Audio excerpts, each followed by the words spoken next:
What I love so much about the Henry's Heroes program is that it really can adapt every single year to meet the needs of children in our Iowa communities. In the past, we've supported daycares, libraries, first responders, and this year, Jake and Natalie wanted to go really, really deep and hit the core of Iowa children who need it the most. To talk about childhood homeless in Iowa, we have to start by talking about homelessness in Iowa overall.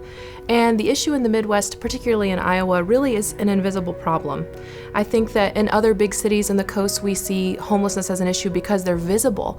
They're outside because of the climate and the weather and the resources.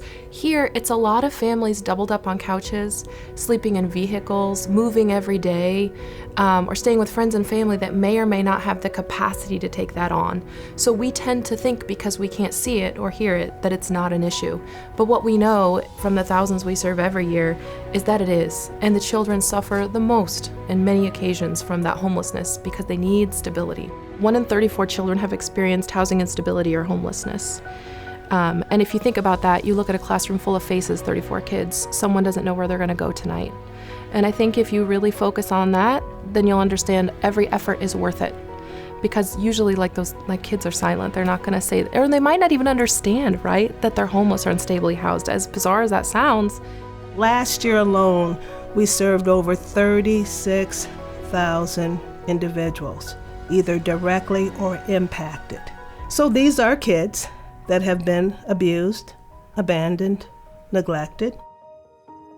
The reality is that there are children in Iowa who have to be rehomed every single day, whether it's due to neglect, domestic violence, substance abuse, or even mental health disorders.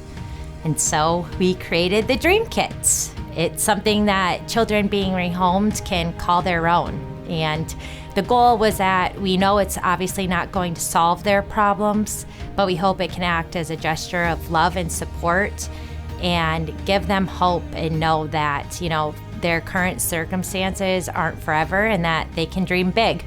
The Dream Kits included many essential items that children don't have. It's a wheeled tote, a beautiful blanket quilt, a pillow, toiletries, and of course, a Squishmallow pig. Individuals really don't know the impact that it has on a kid when they're moved from home.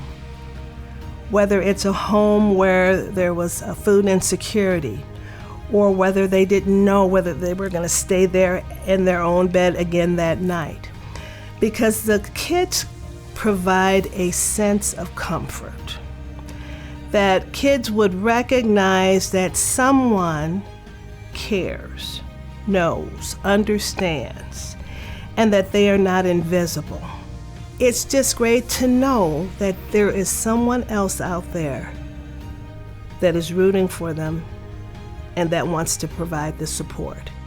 We knew we weren't going to be able to interact with these children and see their faces when they received their items, so we really had to think hard about how we were going to measure this impact and see if it was a success. So we enlisted the help of professional school teachers and therapists to create questions for kids that sparked imagination and creativity. Some of the questions we asked was, if you could wave a magic wand, what would you want to see come true? And we got some really fun responses, such as having a pig as a pet, a kid wish for a castle, turning a brother into an animal. And then we dug even deeper and asked kids, what do you dream about? And the responses were very real. Have my mom and dad back together, money for my family, and a house for my family.